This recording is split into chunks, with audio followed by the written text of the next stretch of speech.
जी अस्सलाम वालेकुम। मेरा नाम आसमा शिराजी है और मैं सहाफ़ी हूँ। जहाँ तक इस बात का ताल्लुक है, इसमें कोई दो राय नहीं है कि औरतों को बहुत ज़्यादा हरासानी का सामना करना पड़ता है मर्दों की निस्बत। और उसकी वजह यह है कि औरतों को हरासा करना आसान होता है। उसकी वजह यह है कि औरतों को उनके सिन्फ की बुनियाद के ऊपर, उनके जिन्स की बुनियाद के ऊपर और उनकी जो एक सोसाइटी या जो मुआशरे के एतबार से उनको ज़्यादा वल्नरेबल समझा जाता है, उनको ज़्यादा कमज़ोर समझा जाता है, उनको ज़्यादा इस बात के तनाजुर में देखा जाता है कि ख़वातीन जो हैं वो पीछे हट जाएंगी और उनको हरासा करना आसान बन जाता है। तो बिल्कुल इसमें कोई दो राय नहीं है कि औरतों को मर्दों की निस्बत कहीं ज़्यादा हरासा करने में आसानी होती है, और ख़ास करके उन औरतों को जो कि अपने बलबूते पे आती हैं, जिनके बैकग्राउंड जो हैं वो बहुत किसी ब्यूरोक्रेट या किसी बहुत बड़े ख़ानदान से नहीं हैं, जो अपने बलबूते के ऊपर अपनी एतमाद के साथ, अपनी शख्सियत के साथ और अपने वजूद के साथ मनवाने के लिए आती हैं। उनको बेतहाशा मुश्किलात का और हरासगी का सामना करना पड़ता है। उनको आसान होता है टारगेट करना, क्योंकि उनके पीछे वो सब कुछ नहीं होता। उनके पीछे कोई सियासी जमात नहीं होती, या फिर उनके पीछे जो है वो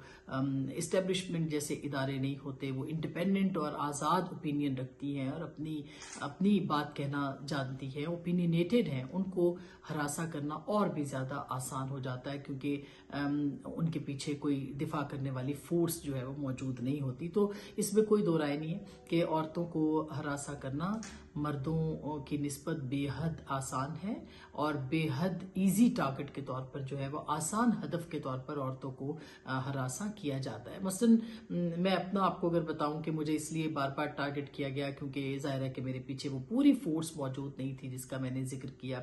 एक मुआशरती, एक इंज़बाती और एक मुनज़्ज़म जिसे कहते हैं फोर्स, उसका ना होना एक बहुत बड़ा जो है वो एक मामला बन जाता है। और बहुत सारी ऐसी चीज़ों के ऊपर हरासा किया जाता है कि आपने पहना क्या, आपने ओढ़ा क्या, आपके बच्चे क्या कर रहे हैं, आपके बच्चे क्या कह रहे हैं। अगर आपकी शादी नहीं हुई हुई तो उस एतबार से आपको हरासा करेंगे। अगर आपके मतलब बहुत सारे इश्यूज हैं जिनकी बुनियाद के ऊपर जो है वो ख़वातीन को इशू बनाया जाता है, उनको आसान करके दूसरों के लिए निशाने इबरत बनाने की कोशिश की जाती है। जैसे कि मेरे केस में बहुत बारहा जो ट्रोलिंग जमात है या ट्रोलिंग जो एक पूरा गिरोह है, वो ये सोचता है कि वो इस तरह ट्रोलिंग करे कि मुझे निशाने इबरत बना दिया जाए। और मेरा ख्याल है वो किसी हद तक कामयाब यूं भी हुए कि बहुत सारे लोग खुद ब खुद डर गए और वो पीछे हट गए, खास करके खवातीन पीछे हट गई हैं। जो ऑफेंसिव और पर्सनल अटैक्स हैं औरतों के बारे में, वो मर्द जो है वो करते हैं।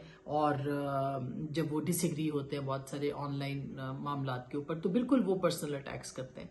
वो आपको आपके हर एतबार से औरत होने का एहसास दिलाते हैं। वो आपको आपके ख़ानदान से, आपके बहन भाइयों से, आपके बच्चों के से ज़रिए से, आपकी इज़्दिवाजी लाइफ ज़िंदगी के ज़रिए से, वो उसके ज़रिए से आपको जो है वो पूरी तरह से टारगेट करने की कोशिश करते हैं। और उनके लिए और वो पर्सनल अटैक्स करते हैं, वो आपको ऐसा अब्यूज़ करते हैं, वो ऐसे अल्फाज इस्तेमाल करते हैं, वो ऐसी गालियाँ देते हैं, वो ऐसे ट्रोलिंग करते हैं कि जिसकी बुनियाद के ऊपर जो आपने कभी सुनी नहीं होती, कभी देखी नहीं होती। क्योंकि ज़ाहिर है मुख्तलिफ हमारे जो मुआशरे में उसमें औरतों की जो जिस तरह से उनकी तरबियत होती है, उनको कोशिश की जाती है महज़ब घरानों के अंदर कि उनको इस तरह की ज़ुबान से दूर रखा जाए, इस तरह की चीज़ों से दूर रखा जाए। तो मेरा ख्याल है ये जो पर्सनल अटैक्स हैं और जो अब्यूज़ करना है, ये सिर्फ और सिर्फ जो ज़रा से इख्तिलाफ के ऊपर, यानी आप अगर कोई मर्द इख्तिलाफ कर रहा है तो किसी की जुर्रत नहीं होगी कि वो उसको उस तरह से जवाब दे जिस तरह से औरतों को जवाब देना ज़रूरी है। बहुत सारी औरतें जो हैं वो ट्रोलिंग की वजह से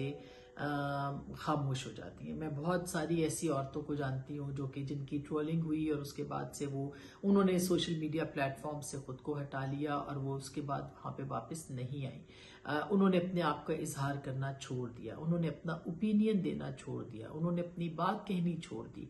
और जाहिर है कि मैं इसलिए भी इस बात की गवाह हूँ क्योंकि جب مجھے اٹیک کیا جاتا ہے تو پھر بہت ساری عورتیں مجھ سے رابطہ کرتی ہیں کہ یہی وجہ ہے کہ ہم خاموش رہتے ہیں اور ہم بات نہیں کرتے ہیں. تو میرا خیال ہے یہ ایک بہت ہی آسان ٹول ہے، بہت زیادہ ایک آسان ٹارگٹ ہے جس کی بنیاد کے اوپر عورتوں نے اپنے آپ کو الگ کر دیا. چینج کیسے کر سکتے ہیں؟ چینج ایسے کر سکتے ہیں کہ آپ ان کو، جو خواتین اس شعبے میں ہیں، اوپینینیٹڈ ہیں، وہ اخبار سے وابستہ ہیں، وہ سول سوسائٹی سے وابستہ ہیں، وہ قانون سے وابستہ ہیں، وہ ٹی وی سے وابستہ ہیں، جو بھی ابلاغ کے جتنے ذرائع ہیں ان کے ساتھ جو وابستہ ہیں، ان کو بار بار یہ بات کہنی چاہیے کہ آپ کے خاموش ہو جانے سے بہت سے لوگوں کا کام آسان ہو جائے گا. آپ کے خاموش ہو جانے سے بہت ساری عورتیں پیچھے ہٹ جائیں گی. اور میں اس لیے ہی خاموش نہیں ہوئی. میرے پاس بھی آپشن موجود تھا کہ میں خاموش ہو جاؤں، گھر بیٹھ جاؤں، میں اپنی بات نہ کہوں، لیکن میں اس لیے خاموش نہیں ہوئی کہ اگر میں چپ ہو گئی تو ایک تو میری شکست ہوگی. میں خاموش ہوئی تو میں اپنے آپ کا اظہار نہیں کر پاؤں گی، اور اگر میں اظہار نہیں کر پاؤں گی تو میں مر جاؤں گی. تو مجھے یہ موت جو ہے قبول نہیں ہے اس موت سے جو کہ میرے بولنے کے بعد ہوگی. تو میرا خیال ہے یہ تاثر اور یہ جو مینٹل ہیلتھ ہے، جو اسٹرینتھ ہے، یہ عورتوں کو دینے کی ضرورت ہے. ان کے لیے ایسے آئیکونس ہمیں ڈھونڈنے پڑیں گے جو کہ اپنی بات کہنا جانتے ہیں، اپنی بات کہتے ہیں، پیچھے نہیں ہٹتے ہیں.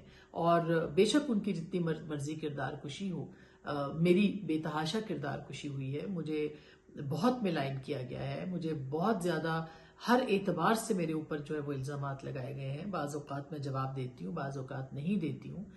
ایک ٹرول بریگیڈ ہے جو کہ ہر وقت پیچھے پڑی رہتی ہے. لیکن جو میرے اندر کی کمٹمنٹ ہے کہ اگر میں خاموش ہو گئی تو اس کے بعد کیا ہوگا، اس کے بعد کیا یہ سب ختم ہو جائے گا؟ تو میرا نہیں خیال کہ یہ ختم ہوتا ہے، یہ چلتا رہتا ہے. یہ آپ کو انگیج کرتے رہتے ہیں. آپ ان کی بات سنیں گے تو منزل کھو دیں گے. لہٰذا اپنی بات کہتے رہنا چاہیے بجائے کہ ان کی بات سنیں. میرا خیال ہے وہ آوازیں جو کہ خاموش رہتی ہیں، جو آگے نہیں بڑھتی. اور میں نے اپنے معاملے کے اندر بھی دیکھا کہ بہت سارے دوست پیچھے ہٹ گئے جب میرے اوپر تنقید ہوئی یا میرے اوپر الزام لگے. وہ لوگ جو کہ میرے لیے بات کر سکتے تھے، جو مجھے جانتے تھے، وہ خاموش ہو گئے، وہ پیچھے ہٹ گئے. اور انہوں نے وہ سپیس ان لوگوں کو دی جو کہ یہ بات، جو الزام کی فیکٹری چلاتے ہیں، جو بہتان لگاتے ہیں، جو کہ ملائن کرتے ہیں، جو کردار کشی کرتے ہیں، جو ریپیوٹ کو خراب کرتے ہیں، جو کہ آپ ایک انڈیپینڈنٹ جرنلسٹ کے اوپر یا انڈیپینڈنٹ شخصیت کے اوپر ٹپا لگاتے ہیں. ان لوگوں کو سپیس زیادہ مل جاتی ہے. تو جب آپ جیسی آوازیں آپ کے ساتھ کھڑا ہونا ختم کر دیں تو پھر میرا خیال ہے کہ زیادہ مشکل ہوتی ہے. تو میرا خیال ہے سٹینڈ لینا چاہیے، کھڑے ہونا چاہیے اپنے دوستوں کے ساتھ. میں بہت سارے ایسے لوگوں کے ساتھ بھی کھڑی ہوئی ہوں جن سے مجھے بے تحاشا اختلاف تھا، جنہوں نے میری بہت کردار کشی کی. لیکن جب ان کے اوپر قانون کے اعتبار سے ان کے ساتھ ناانصافی ہوئی تو میں نے ان کے لیے بھی آواز اٹھائی. ایسے لوگ جو کہ مجھے غداری کے فتویٰ میرے پہ لگا چکے تھے، مگر جو بات غلط تھی، جو قانون کے اعتبار سے غلط تھی، اس کو جب ہوا تو میں نے کم از کم اپنی آواز اٹھائی، کیونکہ اپنی آواز کو بے انصاف نہیں کرنا چاہیے.